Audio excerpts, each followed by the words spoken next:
د افغانستان ملي راډیو ټلویزیون په ځانګړي ډول زما هیواد خپرونې درنو مینوالو سلامونه او نیکې هیلې مې ومنئ. قدرمنو لیدونکو، محمد حنیف مختار یم. د غزني ولایت اړوند ناوې ولسوالۍ آب ایستاده یا ولاړو اوبو ته راغلي یو.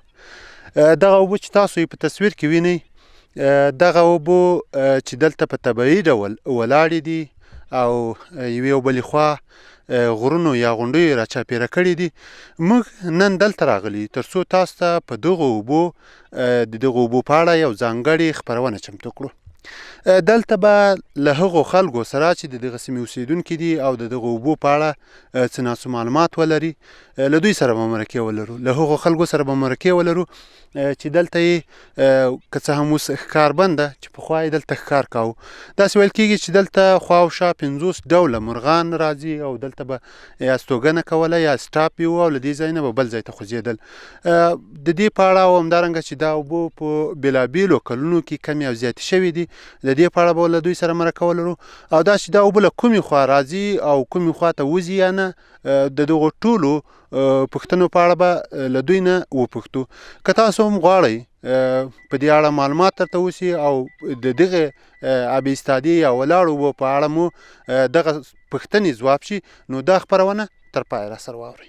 د ناوې ولاړې اوبو چې د غزني د ولاړو اوبو په نوم هم یادېږي، د غزني ولایت په ناوې ولسوالۍ کې موقعیت لري چې جنوب اړخ د ولسوالۍ لور ته خورېدي. دا چې ناوه ولسوالۍ په تېرو وختونو کې د مقر د ولسوالۍ یوه برخه وه، نو ځکه ډېر کله دا اوبه د مقر د ولاړو اوبو په نوم هم یادېږي. د غزني ولاړې اوبو تروې یا مالګینې دي. دا ډنډ له بحر څخه شاوخوا 2000 متره لوړوالی لري. د اوبو حجم یا اندازه د کال د 4 فصلونو په اوږدو کې فرق کوي. په پسرلي کې نږدې 270 میلیون متره مکعبه اوبه وي او په مني کې بیا د اندازه 140 میلیون متره مکعبه اوبو ته راټیټېږي. ژوروالی یې هم تر 4 مترو ډېر نه ده. د یو شمېر جیولوجیکي پوهانو له انده ولاړې اوبه تر ډېره بریده د الوتونکو مرغانو د نسلونو د دوام او اوسېدلو ځای وي. د غزني ولاړې اوبه له 2 وړو جزیرو څخه جوړې شوي چې ټول مساحت یې 13,000 هکتاره ځمکه ده چې په طبیعي ډول ایسارې شوي دي. د ځینو شمیرنو له مخې دا ډنډ او د ناور دښته په کال کې د نړۍ 1 تر 2 سلنه پورې د فلامینګونو کوربه وي. په دې ډنډ کې پخوا تر 6 ډوله پورې مرغان لیدل شوي وو چې اوس یې تعداد تر 500 پورې راټیټ شوی چې هلته تر لوښو لاندې هګۍ اچوي، د بچو زیږونو لپاره ځالې جوړوي او ژوند کوي، یا د لوښي سیمې ته د راتلونکو مرغانو لپاره د اوسېدلو لپاره تر ټولو غوره ځای دی. دا اوبه د دوی د اوسېدلو لپاره دایمي او موقتي ځایونه جوړوي. په یاده سیمه کې نه یوازې د سیمه ییزو مرغانو ځالې لیدل کېږي، بلکې ګڼ شمېر کډوال الوتونکي هم یادې سیمې ته راځي او هلته د لنډ یا اوږدمهال لپاره پاتې کېږي. یادې اوبه نه یوازې دا چې د مرغانو د اوسېدلو لپاره اړین ځای دی، بلکې د انسانانو د لیدو او منظرې لپاره هم تر ټولو مشهور او غوره ځای بلل کېږي. د بابر شاهنشاه په کال 1493 تر 1530 کال کې له یادو اوبو څخه لیدنه کړې او په لیدلو یې ډېر خوښ و. نوموړي په خپل یادښت کې په یاد ډنډ کې د 100,000 حسیني غزو د شتون یادونه کړې او دا سیمه د یادو مرغانو د پالنې او تکثیر غوره ځایګی بولي. د خوړو د نړیوال سازمان د کال 1980 د راپور پر بنسټ په یاد ډنډ کې شاوخوا 10,000 فرده حسیني غزې اوسېدل، ولې اوسنۍ شمېره یې د څېړنو د نشتون له کبله ناڅرګنده ده. د غزني رود چې د پغمان له غرونو څخه سرچینه اخلي د مشرق پر لور جریان مومي، له تورې جلګې او سراج بند څخه تېرېږي او د غزني جلګې ته ورګډېږي. په غزني کې یو شمېر ځمکې خړوبوي او همداسې د جنوب په طرف د مقر د ولاړو اوبو په لور جریان مومي او هلته بهیږي. د غزني رود معاونین د کلبروی، تالاب او قرهباغ په نومونو یادېږي. په دې وروستیو کې د غزني او ګردیز رودونه تر ډېره د اوبو لګونې لپاره کارول کېږي. له همدې کوله د دې ویره شته چې د ناوې ولاړې اوبه نورې هم کمې شي. د غزني د ولاړو اوبو په ګراف کې اوس ډېر زیات ټیټوالی راغلی. د سیمې د اوسېدونکو په خبره د کال په اوږدو کې ډېر کله د دې ډنډ څنډې په ټولیزه توګه وچېږي. دا اوچېدنه نه یوازې د الوتونکو لپاره یو ګواښ ده، بلکې د بشریت لپاره یې ګواښ بللی شو. د دې ډنډ په اوچېدو به له یو پلوه په سیمه کې د ځمکې لاندې اوبه ټیټې شي، ترڅنګ به یې د سیمې په هوا کې هم ناوړه بدلون رامنځته شي. خلک به یوه داسې ستره طبیعي زیرمه له لاسه ورکړي چې د سلګونو خلکو ژوند پسې تړلی دی. د دې ډنډ د اوبو د کمیدو عوامل بېلابېل دي چې اقلیمي بدلونونه او د خلکو د پوهې ټیټه کچه یې ستر هغه لاملونه دي. دا چې له کال 1988 څخه را په دې خوا د چاپېریال ساتنې د ملي ادارې د څېړنو پر بنسټ په ټول هیواد کې د تودوخې درجه 0.6 لوړه شوې او اورښت په منځنۍ کچه په میاشت کې 0.5 ملي متره کم شوی. غزنی هم له ورته ګواښ سره مخ دی. په یادو سیمو کې تر ټولو ډېر اورښت په حمل او ثور میاشتو کې او تر ټولو ټیټ اورښت د اسد په میاشت کې وي. خوا به د لیندۍ او کب په میاشتو کې په ټول غزني او یادو ډنډونو کې زیات اورښت د واورې په بڼه و او دا ډنډونه به د 2 یا 3 میاشتو لپاره کنګل کېدل. ولې په وروستیو کې د اقلیمي بدلونونو له کبله د واورو اورښت ډېر لږ شوی او زیاتره اورښت د باران په شکل وي. د ملي تلویزیون درنو لیدونکو، موږ په ولاړو اوبو یا آب ایستاده سیمه کې یو. دلته د دغه سیمې یو نامتو او قومي مخور حسن آریا له موږ سره ده. دی لیکوال او شاعر هم ده. له دوی نه د دغه اوبو په اړه پوښتو، چون دوی تاریخي خلک دي او دوی پخواني دي. د دغه اوبو په اړه به دوی ته زیات معلومات دي. سلامونه حاجي صاحب، ستړي مه شئ. خیر اوسې، تاسو په خیر راغلاست. ډیره مننه. حاجي صاحب، په لومړیو کې د دغه اوبو په اړه که راته ووایاستئ، چون تاسې له پخوا دلته ژوند کوئ، له پخوا دلته اوسئ، د دغه اوبو په اړه راته ووایه، د سیمې د موقعیت په اړه یې راته ووایه. دا اوبه څومره دي، څومره سیمه یې نیولې ده او کوم دغه مشخص موقعیت یې د کومو ولسوالیو سره ده؟ دغه فعلا دا خو لویه ناوه ده، خواته کمه ناوه ده، وینې کمه ناوه ده او هغه سر ته یې بیا ډیله ده، د ډیلې دې خواته بیا ګیلان ده او پاته اوبه شوې. د اوبه خو ټیټه برخه ده، یو زور ځای ده. د غزني ولایت له هرې سیمې څخه چې اوبه راځي هغه دلته ځان رسوي. که ردونه دي، که شیلې دي، که مندونه دي، که هر څه دي، نو دلته بیا دوی یو ځای کېږي. له اوس له قدیمه بیا نو دغه وچکالۍ چې رالې دا اوبه وچ شوې او بیخي ډېرې دغه شوې مشکلات یې جوړ. نو اوس دغه بارانونه و دا شیان چې وشولو، اوبه رالې نامخوا دا بېرته د اوبه زیاتې شوې او هغه کوم مرغان چې دي استازي درلودو یا په دې کې ژوند کوو یا زیست کوو، هغه مرغان داسې وو د دا استازي بچیان وو. داسې ویل کېدل چې دلته د دغه اوبو په منځ کې یوه غونډۍ وه، بیا د هغوی غونډۍ په منځ کې یوه کلا وه. البته دا پخوانۍ خبره ده د سیمې له خلکو چې موږ اورېدلې دي. دغه څومره حقیقت ده؟ دلته دغه کلا وه یا دغه غونډۍ چې شته که نه شته؟ نو هغه غونډۍ چې د منځ غونډۍ ده، دوې غونډۍ دي، یوه خو دغه څنډې ته راوتلې ده، بله په منځ کې ده. دا زما په یاد بیا ماسې لیدلې دي، هلته پخې خښتې وې، وینې په منځ غونډۍ کې. او نو چې څوک وایي کلا وه، کلا د چا نه په یاد ده نه دغه نو دغه پخې خښتې شوې. پخې خښتې یعنې داسې لار راغلې وه په غونډۍ کې؟ نو هلته ابادي شوې وه، بیا نو هلته څېړنه نه ده شوې، وینې داسې دغه تفتیش چا نه ده کړی په دغه کې چې دا څنګه ده دا څنګه ده. اوس ګوره په دغو ځایو کې هم دلته پیش په وختو کې په دغه غونډیو کې نه ده، په دې کې هم د زردشتیانو دغه هغه اتشکدې چې دوی به وینې هر وخت اور بلاو. هغه په دغو ځایو کې یو ځای دلته پیدا سو. اوس هغه کوم ځای و؟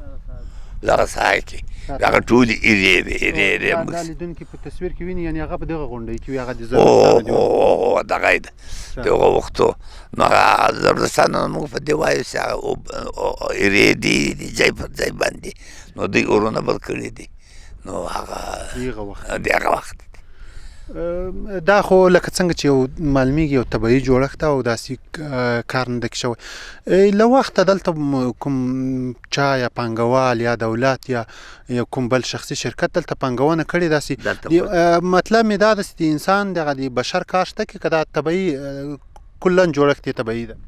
نو خدای تا دې خبر دلته څو وارې دا تصمیم ونیول شو، یا د نور محمد تاریکي په وخت کې، بیا تر هغه لومبی د داود په وخت کې چې دلته د یو مصنوعي هوټل و چې دا یې ورسمول نو د تورستانو هغه توجه یې جلبوله چې دلته را دغسې خو هغه نه هغه کیسه تاسو ته معلومه ده هغه ورانه شوله اوس نو وګورو چې دلته په دغه وخت او په دې زمان کې څه همت شته څه کولی شي دا استاد صاحب ته ډیره مننه حاجي صاحب د مرغانو په اړه لکه مخکې چې تاسو اشاره وکړه داسې ویل کېږي چې دلته خواوشا 50 ډوله مرغان راځي او دلته نسلګیري کوي طبعا تاسو اوس دغه مرغان یو څه کم شوي هم دي او د اسلامي امارت اوس ښکار بند کړی دی چې بیرته خلکو خوشبینه دي ورته تاسو په یاد شاید پخوا دلته ډیر مرغان و که د هغو په اړه راته وایي دلته کم مرغان خو دومره مرغان وو چې دلته خو ګوره دا ډینګان چې د استازي ډینګان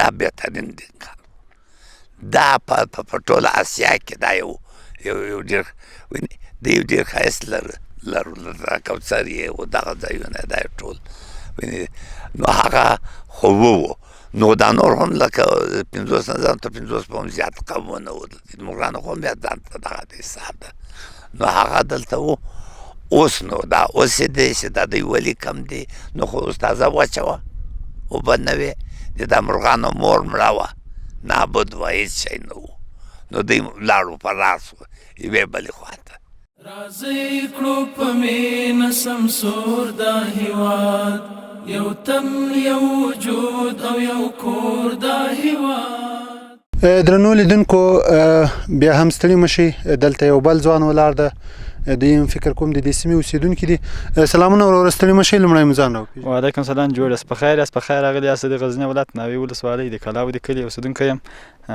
د ناوې د استازۍ په غاړه کې پراته ولس یو.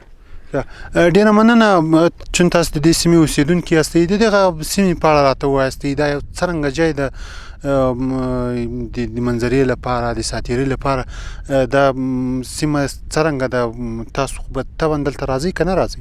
موږ دلته چې په چکر باندې راځو هر څوک د خارجه کوم خلک په دلته چې دغو دپاره راځي دا ډېره ښکلې ځای ده ښکلې اوبه لري ښکلې منطقه ساحه لري او ولسونه شاوخوا ورباندې پراته دي داسې یو دغه لري خدایي اوبه نه ځینې وځي او له بله ځای ورته راځي له دې څخه بیا اوبه وځي وطن دغه نه لري چې له دې څخه اوبه وځي او دا اوبه تروي دي تروي اوبه دي داسې خوږوالی نه لري خو بیا دغه منطقې د شاوخوا ولسونو ته دا ګټه ده چې د اوبو مزغن ورته شته یعنې برمو د شانو ته ګټې لري دغه منطقه او ډېر ښکلي مرغان لري دا استازه رقم مرغان لري یا تا تر 50 رقمونو کې مرغان لري ښایسته رقم مرغان اوس مرغان ډېر کم دي په خاطر دغسې استازه واچوله ډېر وخت اوبه یې نه درلودې څه وخت هغه واچوه دغه یعنې له اوس نه 3-4-5 کاله مخکې واچوله کمې اوبه یې ډېرې کمې شوې وې که یو مخ واچوه یعنې اوبه یې کمې ولې کله په هېڅ باندې هم د دغه یعنې هېڅ اوبه هم نه وي پکې دلته دا منطقه داسې بیا کله اوبه وچې سي دغه منطقې دغه ساحې ټولې بیا سپینې سي او مالګه لري دا منطقه دونه مالګه لري چې یعنې خلک د منطقې خلک یې وړي په اوړو یې ګډوي. اوس چې اوبه زیاتې شوې دي څومره یې دغه سیمې ښکلا ورسره ډېره شوې ده تاسو څومره ورسره خوښ یاست دلته کوم رقم مرغان دغه پخوا سې راتلل اوس هم هغه مرغان راځي که اوس ډېر کم شوي مرغان اوس هغه پخوا په څېر ډېر نه دي او د منطقې خلک ډېر خوشحاله دي هلته اوبه یې راپورته شوي دي مصارف یې کم شوي دي ورته اوبه خو موږ تاسې په ژوند کې خو ډېر مهم شی ده نو موږ دغه اوبو ته ډېر خوشحاله یو ټول ولسونه ټول خوشحاله دي بیا په یو ولایت په سطحه دغه اوبه دي چې هر چا ته ګټه لري دا شاوخوا منطقې که غنم وي که باغیات وي که هر څه ورته ګټې او بیا داسې دا اوبه یو بل دغه لري چې دا شاوخوا کښتو باندې شبنم پروت وي سهار ما داسې راپورته کېږي داسې شبنم ورباندې پروت وي دا کښت ته ډېره ګټه لري دا شبنم دی کښت دغه سوزبر و هر څه ډېر فعاله ساتي یعنې دغه ولاړو اوبو ته نږدې په دغه فصلو باندې دغه شبنم پروت دي په دغه فصلو شاوخوا نږدې سهار وختي چې راپورته کېږي داسې سهار ته څو لمر راخېږي شبنم وي بیا له لمر سره هغه څاڅکي په مځکه لویږي دا مځکه لنده ساتي ورته پر سر به لاس کو در حمرا تیر د درد زیات نه لري زور دا هیواد. د ملي تلویزیون درنو لیدونکو موږ د ولاړو اوبو یا بې استاده هغه سیمې یا هغه غونډۍ ته راغلي چې د اوبو په منځ کې موقعیت لري دلته لکه څنګه چې تاسو په تصویرونو کې وینئ دلته بېلابېل ډوله مرغان او په سلګونو مرغان دلته ګرځي راګرځي یا دلته که څه اوس پسرلی ده د دوی دغه د بچیانو زیږولو وخت دلته د دوی کورونه هغه ځالې که موږ ورته وایو هغه شتون لري چې تاسو یې په تصویرونو کې وینئ. دلته یو ځوان ولاړ ده چې پخوا به یې په دغه سیمه کې د ده په وینا چې له خوا او شا 40-45 کلو را په دې خوا دی په دغه سیمه کې د بازانو د نیولو ښکار به یې کاوه. هغه بازان به یې نیول، قیمتي مرغان چې به دلته راتلل. سلامونه وروره، لومړی مو ځان راوپېژنئ. بازان به ما د دې نیولو په دغه دښته کې دلته نه اوبه وې نه ښه وې، بیا خو به بازان ما ونیولو، خرڅ به مې کوو، بیا د اسلامي امارت له خوا بس بازان بند سو، اته مې ښکار پرېښو، ښه مرغان به مې نیولو، خرڅولو به مې، دلې به مې هم خرڅولو، په کندهار کې به مې خرڅولو، دلې به تجاران راتلو، دلې به مې خرڅولو. اوس بس ښکار بند سو، اته موږ کور قرار کېناستو. اوس تا چې مخکې دلته بازان نیول، که هغه کیسه یې راته وکړې، دغه بازان به د کوم ترتیب تا نیول؟ دلته به څه رقم بازان راتلل؟ په کوم وخت کې به دې نیول؟ او د نیولو ترتیب یې څنګه و؟ دا به سهار وختي زه راتلم، پټ لمر به راتلم، دربین به راسره و، بس دربین به مې واچاوه، مرغه به مې په میدان باندې پیدا کړو، بیا به مې مرغه ته لا زرکه واچوله، چې زرکې ته به نه ورتلو، بیا به مې لا کرک ورته واچاوه، کرک به مې مرغه پساو کړو، مرغه به مې ونیو، اته به مې بیا خرڅ کړو، تجار به دلې ولاړ و. دلته نه، دلته په دغه سیمه کې هغه د مرغانو تجاران ول، که تاسو به نورو سیمو ته پسې تلئ، یا به د انټرنیټ یا بلې لارې، یا به چاته ټلیفون کوه، او که دلته خاص هغه کسان شته ول؟ یا کسانو کورونه دلې وو، اتاقونه یې دلې وو، دلې مې سته وو، بس موږ به خالي اطلاع ورکړه، خلک به رالو، موټران به ورسره وو، مرغه به م پرشي کړو، بس سودا به سره وکړه، مرغه به م خرڅ کړو. په اوسط ډول مثلا یو مرغه دلته څو قیمت لرو؟ تر څو پورې دا مرغان خرڅېدل، دغه باس چې ورته وایي؟ دا مرغان تر 500 لکو، تر 80 لکو روپو پورې، تر 80 لکو پورې ښه مرغان خرڅېدلو، فرق پکې وو، ښه بد کې راتلو، ښه مرغان پکې وو، غټ غټ بیه وال پکې وو، 80 لکه، 80 لکه، 80 لکه، 50 لکه، 10 لکه، 15 لکه، 2 لکه، دا قیمت پکې وو. داسې وخت معلوم و مثلا پسرلی یا وړه یا که هر ټیم تاسې نیول؟ یا هر ټیم موږ نه نیول، بس دا ټیم د بچیانو ټیم وو، موږ په مني په هغه کې نیول، په میزان کې نیول. یوازې میزان میاشت؟ میزان میاشت کې بیا میزان اقرب و، کوز 3 میاشتې موږ نیول. دغه مرغان به له یوې سیمې دلته راتلل، تېرېدل به، که به دلته خپله د دغه سیمې وو؟ دا مرغان له باره چې راتلو، له ورسه راتلو، له چینه راتلو، دا به کوچي مرغه وو، دا به روان وو، بس پاکستان ته نورو ملکو ته پسې اوښتو، موږ به دلته نیولو. دا یعنې سټاپ هغه تمځای چې ورته وایي هغه و؟ دا ځای و، به دا ځای باندې بیا لږ مې ستوکه کړه، 15 شپې بیا دلته تېرې کړې، بس خوراکه بیا تمامه سوه، چې یخ به سو، اتې به روان وو، دا مرغه اتې اوښت، پاکستان ته اوښت، نورو ملکو ته اوښت. پر زړونو به وشیندو مینه باران، مأمون د نفرت له سره اور دا هېواد. درنو لیدونکو، دلته یو بل ځوان هم شته، له دوی سره هم مرکه لرو. سلامونه وروره، ستړي مه شئ. وعلیکم سلام، تاسو ستړي مه شئ، ښه راغلاست. نوم مو واخلئ. د ملي تلویزیون تخنیکي همکارانو ته نیکې هیلې او احترامات وړاندې کوم. د غزني د ولایت د ناوې د ولسوالۍ د ملکدین د کلي یم. نوم یې محمد داود خان ده. داود خان ورور، که راته ووایه د دغه اوبو په اړه راته ووایه. ویل کېږي دغه غونډۍ چې موږ اوس ورته راغلو، دا څو کاله وړاندې دې ته د موټرو یا د موټرسایکلو د پیاده تګ راتګ لاره وه، له دې چې اوبه ټولې سوي وې، او دلته به خلک هم داسې تېرېدل. خوشبختانه چې اوس بیا دغه ډکه ده او بیا د پلې لار نشته، لکه تاسو چې ولیدل موږ په اوبو کې راتېر شو. تاسو دغه وخت لیدلی و چې دلته اوبه نه وې؟ و، دا وخت و، تقریبا د امیر المؤمنین په زاړه تاریخ کې، په مخکې تاریخ کې یو وارې دلته وچکلي وه، تقریبا 6 کاله وچکلي وه، تر 8 کلو پورې اوبه وچې سوې، ځکه چې هلته اوبه وې، کمې اوبه وې، خو دوره مرکزي نقطه یې هغه ده. مرکزي نقطه یې هغه ده، خو دوره زیاتې نه وې. د هغه نه مخکې دا ما یاد ده چې تقریبا موږ د اوبو ته راګډېدلو، په دا اوبو کې مرغان تکیه کولو، د اوبو شاوخوا به ګرځېدلو، دغې په تفریح به موږ مسیران ورته راوتلو، موږ به ورسره وو. بیخي لرې وې، هغه د کلي خوا ته نږدې وې اوبه. په هغه وخت کې بیخي ډېرې اوبه وې، خو چې دغه 7 کلونه 8 کاله وچکالي راغله، اوبه کمې سوې. دغه غونډۍ چې موقعیت لري، د دې غونډۍ نه لاندې ځکه لا یو څه داسې موږ موټرسایکلان ورته راوستی سوی، په پښو تلای سوی، تګ هم کولی سوی، خو موټران نه سوی راتلی، ځکه چې دغه په هغه وخت کې هم داسې یو څه دغسې وه، خټه وه. نو اوس بیا ډېر اوس شکر د خدای شکر ده، اوبه بیا ډېرې سوي دي. تېر کال سیلابونه اوس اوبه ډېرې سوې. په وینو د دنګو ظلمو شو خړوب، اوس غواړي خولې لور په لور دا هېواد. درنو لیدونکو دلته دوه ځوانان نور هم ناستي ګوري چې دوی دلته د څه لپاره راغلي. سلامونه وروره، لومړی مو ځان راوپېژنئ. ځان راوپېژنو.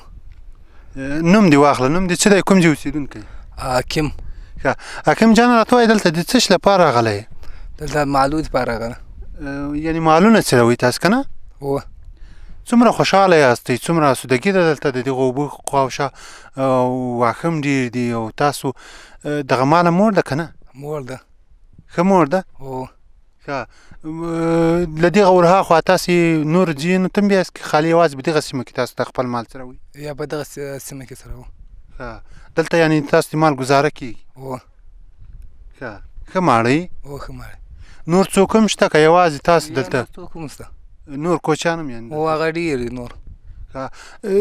څنګه دغه سیمې مو سره جلا کړي دي؟ ویشلې هم دي که همداسې کار چې هرې سیمې ته بوتلل مشکل نشته؟ یا داسې هم دغه پاته ده. ښه. نه هم د ویشل سره. هر څوک کولی شي کوچیان نور کوچیان هم راتلی شي دلته که نه؟ که تاسې بند کړي دي؟ یا مو نه دي بند کړي. ښه. داسې معلومات لري چې دغه نورو غاړو ته یا دغه غاړو ته څوک شته یا نور کوچیان شته او که تاسو هم دورې مال ورولئ یا یې نه ورولئ خالي په دغه لنډ ځای کې راګرځئ؟ د نور دغه لنډ ځای کې راګرځو، نور غاړې ته موږ نه ورولو. آباد حریات وی ولاړ پر ځای، د وخت ابرها کړي نسکور دا هیواد. درنو لیدونکو موږ لا هم په دغه سیمه کې یو، دلته یو بل کس هم شته، له دوی سره هم مرکه لرو. سلامونه. حاجي صاحب ځان راوپېژنئ. وعلیکم السلام. زه محمد مطیع الله د ملکدین کلي ناوید ولسوالۍ د ملکدین کلي اوسېدونکی یم. حاجي صاحب ډېره زیاته مننه. تاسو هم د دغه سیمې اوسېدونکي یاستئ. د دغه اوبو په اړه، د دغه سیمې په اړه که راته ووایاستئ دغه څرنګه یو ځای دی؟ تاسو په نظر چون تاسو دغلته اوسئ، پخوا څرنګه و، اوس څرنګه ده؟ کوم تغیرات کې راغلي نه دي راغلي؟ تغیرات خو دا کې راغلي دي چې فلحاله خو مخکې 2-3 کال مخکې دا اوبه بیخي کمې شوې. بیا تر دغه نه مخکې به دومره ډېرې وې چې زموږ کلي ته ملکدین کلي ته به راپورته شوې. دا اوس فلحال موږ غنم باندې کرو 2 ځمکو ته راورسېدې او دا اوبه له ډېرو لرې ځایو راځي. تقریبا د پتنۍ ماندور ته راځي، د اسکرا ماندور ته راځي، حتی د خوشامند د ولسوالۍ، د وازخا د ولسوالۍ، نیمې ولسوالۍ اوبو ورته راځي، د ګوملې اوبو ورته راځي، نو د ټول ځایو اوبو ورته راځي، نهار اوبو ورته راځي. دا اوبه ټول راځي بیا په سرچمه کېږي او د بند سردې او د بل شیش بند سلطان دا اوبه خو تاسو په خبر یاست، دا ټول ورته راځي، دلته سرچمه کېږي. او دلته هر قسم مرغان وي، تقریبا موږ خپل زاڼې په نامه مرغان چې دي هغه دلته ډېر راځي. منی چې دوی پاکستان خواته چېرته ځي بیا دلته کښېني، په دې اوبو کې ناست وي، بیا ساسي، بیا سفر کوي، بلې خواته حرکت کوي او بیا څومره راځي دلته کښېني، په دې اوبو کې کښېني. نو په دې اوبو کې خلکو ډېره فایده کړې ده، حتی دومره فایده اوس موږ ته کړې ده چې موږ سهار مخکې وچ وو، دا 2 کال مخکې وچ وو سهار، اوس اورېدي موږ په کلي کې سهار تاسې ویل د پاک کلي کې په څانو کې اوبه ډېرې سوي دي، 2 اوبه ځکه چې موږ خواته ډېر نږدې دي، موږ ته ډېره پورته کېږي دا اوبه. تاسو مخکې وویل چې دلته به ډېر ښه مرغان راتلل، چون دلته مخکې ښکار کېدو یا ښکار روان و، اوس چې دغه ښکار بند شوی ده او بل علت یې تاسو مخکې موږ خلکو سره مرکې وکړې، بل علت دوی وایي چې اوبه کمې شوي وي ځکه دا مرغان ډېر کم شوي. اوس چې اوبه هم زیاتې شوي دي، ښکار هم بند شوی ده، دغه مرغان بیرته اضافه شوي دي که نه؟ او دا مرغان خو بالکل اضافه شوي، ځکه چې مرغان مخکې هم نه دي دغه اوبو له حواله نه دي کولی، ځکه چې اوبه خو څه وې په دا ساحه کې اوبه وې، اوبه نه وې وشي. داسې کوم دلته انقلاب راغلی و، هغه په سرخه کې به دلته راغلي، دوه به ټکونه معنی وکړو، دا مرغان به یې وډارولو. او کوم بازار مرغان چې هغه به تقریبا په کال کې 15-16 مرغان د خلکو نیولو، نو د خلکو وډارولو.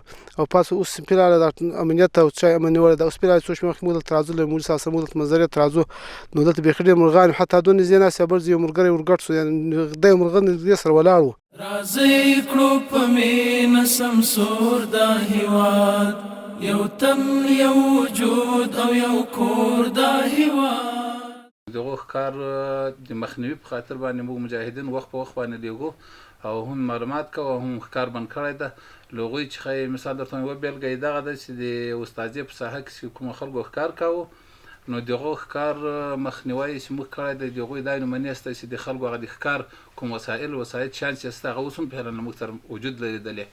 نو او خلکو ته هم په وارو برو باندې دا ویلي دي چې مثال درته چې ښکار بند ده، دا د امیرالمؤمنین فرمان ده او په مشتانو دغسې په کلیو بانډو په دې کې هم اعلانونه ورته کړي دي او هم خبر کړي، هم مکتوب ورته لیکلی دی، د خلکو ته رسمي مکتوب لیږلی ده. او کوم خلک چې له خارجه به راتلل هغوی خلکو ته مو خبر ورکړی دی او د مجاهدین وخت په وخت لیږو، د استخباراتو ملګري او که د قمنداني ملګري او د نورو ادارو ملګري، دا ټول په هماهنګي باندې مثال درته ښکار مخه نیولې ده انشاءالله. د افغانستان ملي رادیو ټلویزیون په ځانګړي ډول زما هیواد خپرونې درنو لیدونکو دا و د غزني ولایت له ناوې ولسوالۍ په آب ایستاده یا ولاړو اوبو باندې ځانګړې خپرونه چې تاسو تر دې مهاله راسره واورېده. تر بیا او بلې دغسې خپرونې چې یوې بلې ولسوالۍ ته ځو او په یوه بله دغسې جالبه او مهمه موضوع تاسو ته چمتو کوو. له تاسو نه اجازه غواړو. ښاد ودان او بریالي اوسئ.